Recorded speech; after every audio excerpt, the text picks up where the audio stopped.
Iran's Revolutionary Guard Corps should be banned in the UK, says a former British Defence Minister, as does our special guest today. Welcome to Constable Confidential. I'm Simon Constable, joined today by Vahid Behesti. He is an Iranian-born British man, and he joins us from London, and he has been protesting, and he agrees with the former British Defence Minister that IRGC should be banned.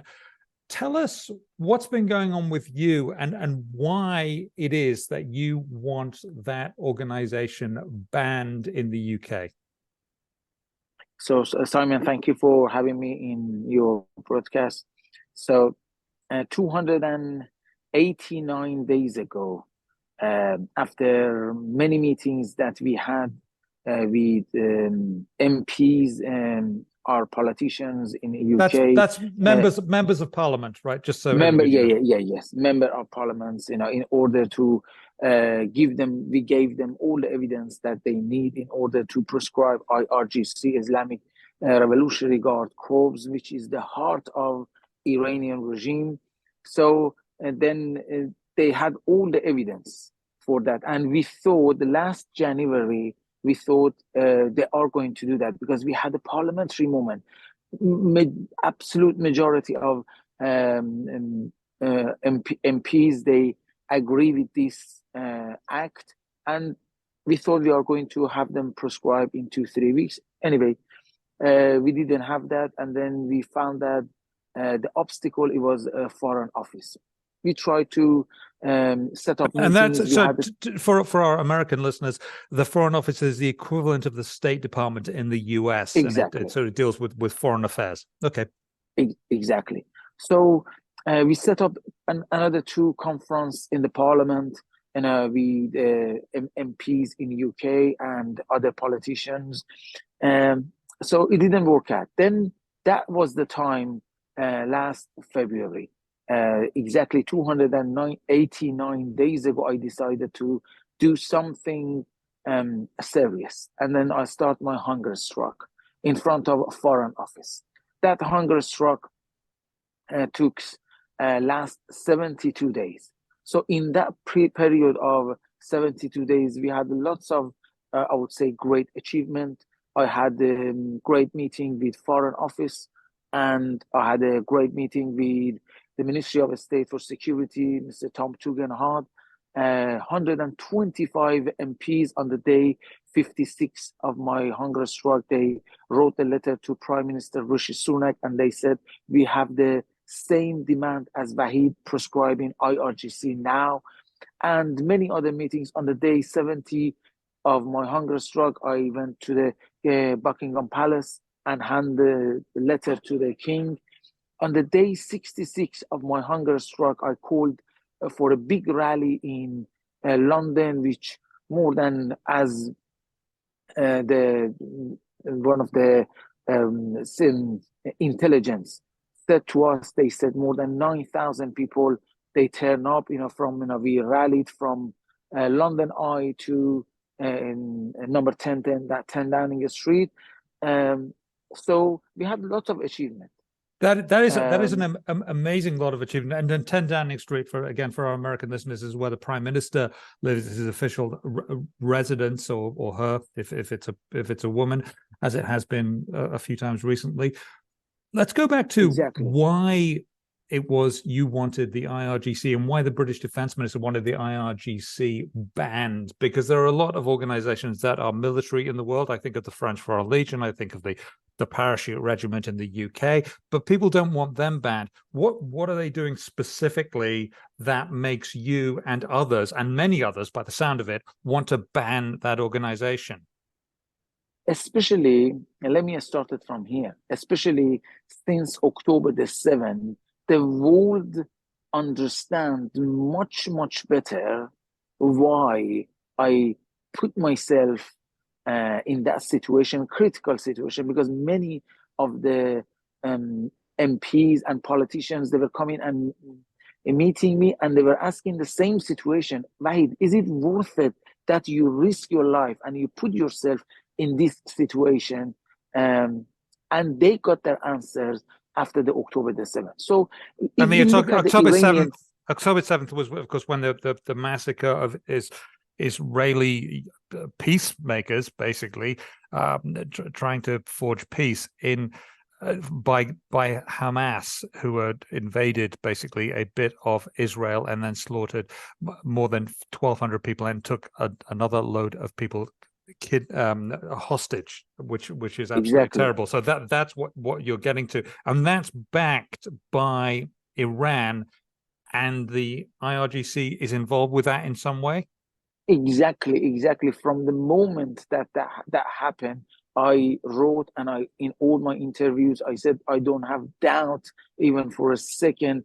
The plan has been organized, designed in Tehran, and the order came from Tehran. What is IRGC? Let's tell our viewers what is IRGC and what is the role of IRGC. IRGC basically is the founder of Hezbollah, is Hamas, Islamic Jihad, Houthis, Kataib al-Haq in Iraq, Hashto Shabian, all terrorist organizations in the region are funded and found by IRGC, Islamic Revolutionary Guard Corps. So this is how important the role of IRGC is.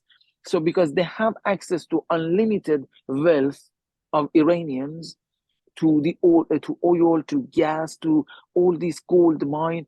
So they created all these terrorist group in the region, and from the moment 44 years ago, which these groups of Islamist fascists, they came in power in Iran.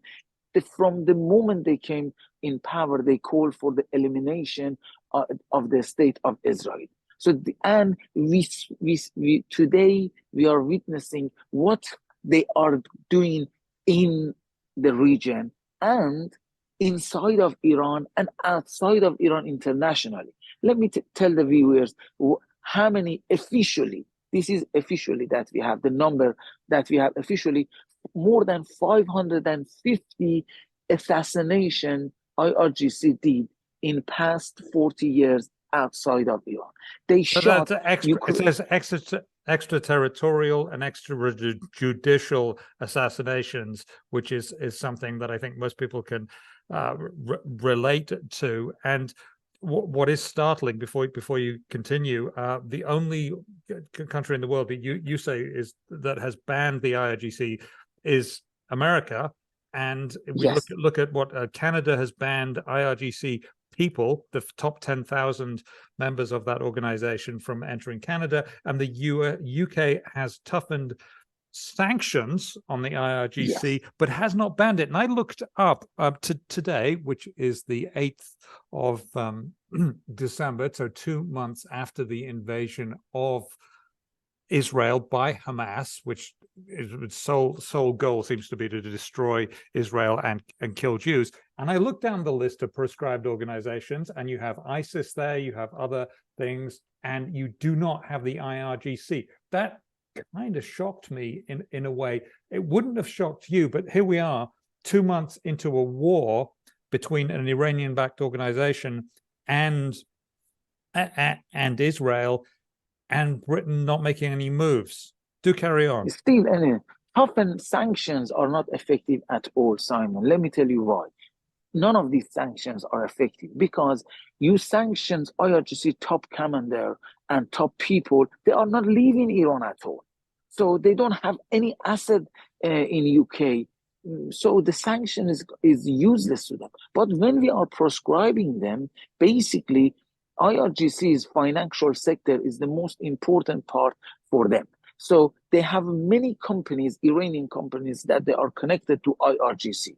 So by sanctioning, for example, if UK government sanction IRGC, all these companies, especially I'm talking about the Indians and Chinese companies, so they have a choice to deal with the companies, Iranian companies that they are connected to IRGC, or deal with the European companies, UK companies. Of course, they're going to choose European companies, UK companies, because it's going to be a lot of more benefit for them. So we're going to put proper limitation on the financial sector. From the other and from the other angle, they have lots of affiliation. For example, in UK, lots of Islamic centers, mosques, affiliation, charities. So if we are going to ban these affiliations, which they are brainwashing our youth at the moment in this country for past 40 years, we need to take them to the court. And they are going, of course, they are wealthy, they are going to get the best lawyers, and it's going to take years. And end of the day, they're going to win. But if we prescribe IRGC without taking them to the court, it's going to make it really easy for us when we find any connection with any of these Islamic centers, charities, or mosque, which they are brainwashing our youth. If we find any connection with the IRGC from these organizations, we can shut them down straight away. So they know how important this is for them. Let me tell you. And actually, let's go through some of the ways that we know this is important to the IRGC. What you have done has made an impact, and we know this because of some of the reactions. So in February, if I've got this right, you started your hunger strike, and by May there was a fatwa issued against you, which is usually a death sentence from a mullah in Tehran, much as Salman Rushdie, the author, got a fatwa on him too. Then you were rushed to a safe house. Then you went through intense pain as your hunger strike went on. Then your hunger strike ended, and then we had the invasion of Israel and protests by pro-Palestinians around London, at which point you were threatened by one of the protesters with being beheaded. So you've obviously made a huge impact here, because people were reacting to you personally. What does that say to you? Does that say to you that yes, you've made a big impact?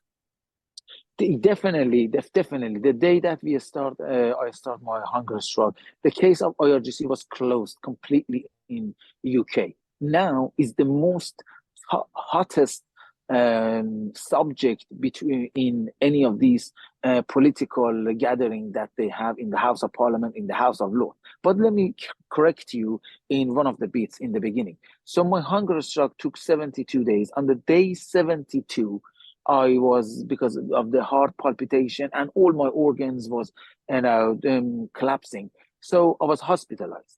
When I was in the hospital, 3 days after I was in hospital, I understand there's a fatwa has been issued. I was in hospital when we understand the fatwa has been issued. Then the MPs, for example, Bob Blackman in the parliament, he talks about my fatwa to other MPs in the questions time, and it becomes really hot.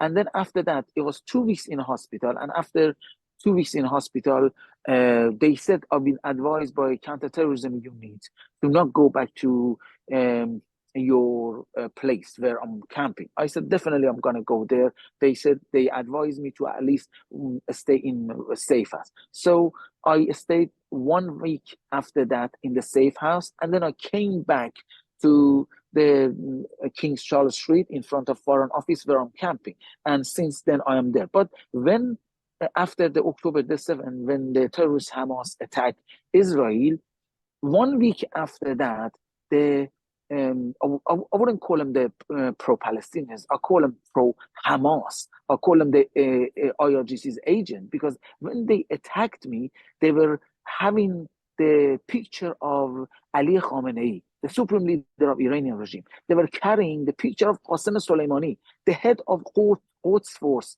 of IRGC. Soleimani was a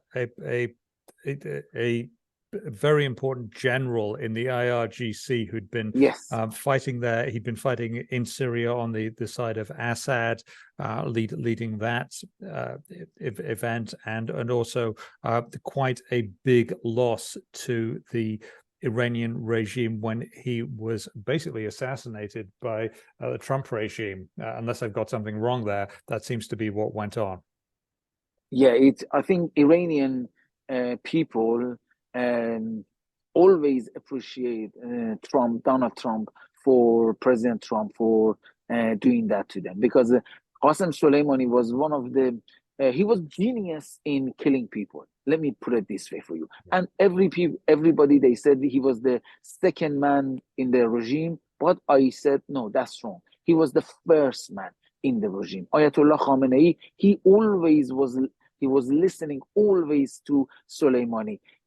Anybody who was going to take any step, any action in the regime, they had to get the confirmation from Qasem Soleimani. Qasem Soleimani was the most important character in Iranian regime, and especially in suppressing Iranian people when they came out in 2009 and 5 times after that, and which the last one was last year. But Qasem Soleimani was really genius in suppressing people, in killing people, and Iranian people really appreciate President Trump for taking him away. And what taking me out. And what do you want and hope for from the British government? Clearly, the British government is led by Rishi Sunak at the moment, but that may not last much more than a year. If you look at polls in the UK, although those can change quickly. Do you expect, I'm sure you hope, but do you expect to get this changed and the IRGC put on basically the very bad boy list? Simon, I am in contact every day with politicians here. So basically, all the members of the parliaments, they know me. They come and see me every day, because I'm just about 5 minutes away from the parliament. I'm 2 minutes away from the foreign office. I am 5 minutes away from the number 10 Downing Street, where the Prime Minister base is. So they all know me now.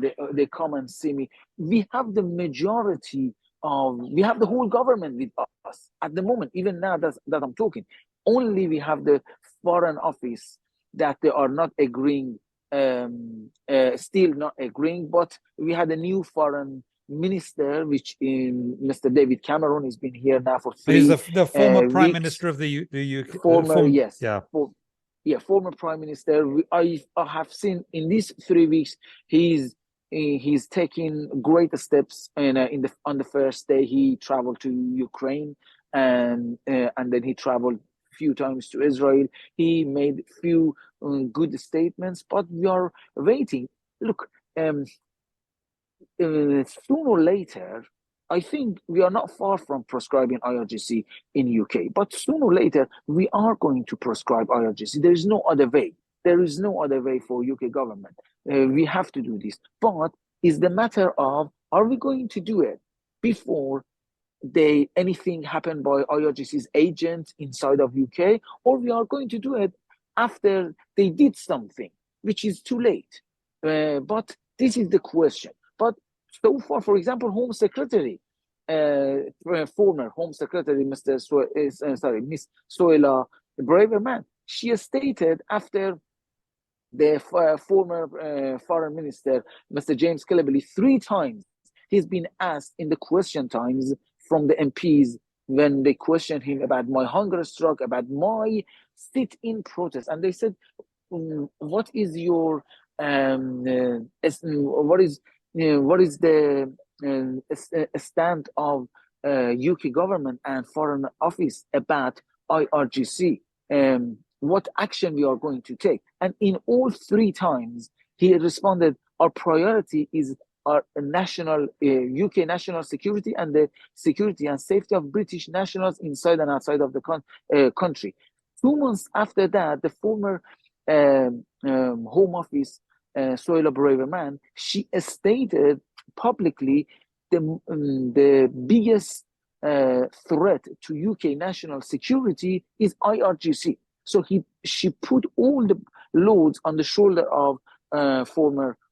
He was foreign minister, Prime Minister in that time. Yes, foreign minister in that time. So he put on that. Now we have to see what our new foreign minister is going to do. But we are not. I think we are not far from it, and we don't have any other way in here. But what they are going to do, I don't know, and when they are going to do it, I don't know either about it. But I said it, and in my all messages that I'm publishing every other day or maybe every other 2 days, I said we are not going to go anywhere from here, and we are going to remain in front of Foreign Office. Doesn't matter how long it takes, and doesn't matter what price we are paying for it, until we take this necessary step and prescribe IRGC. 2 times my life has been, I put my life in the risk. One of them was hunger strike, and one of them was the attack of 6 weeks ago. But there is no other way. And being threatened with a beheading and having a fatwa and almost and what 72 days of hunger strike. Exactly. That is a real commitment. One thing I did learn about you is that your last name Beheshti, there's a Vahid Behesti. Beheshti means heaven, and let's hope we get to a heaven-like situation. Thank you very much, Vahid Behesti, activist against the Iranian Revolutionary Guard Corps. I'm Simon Constable. This is Constable Confidential, and that's it.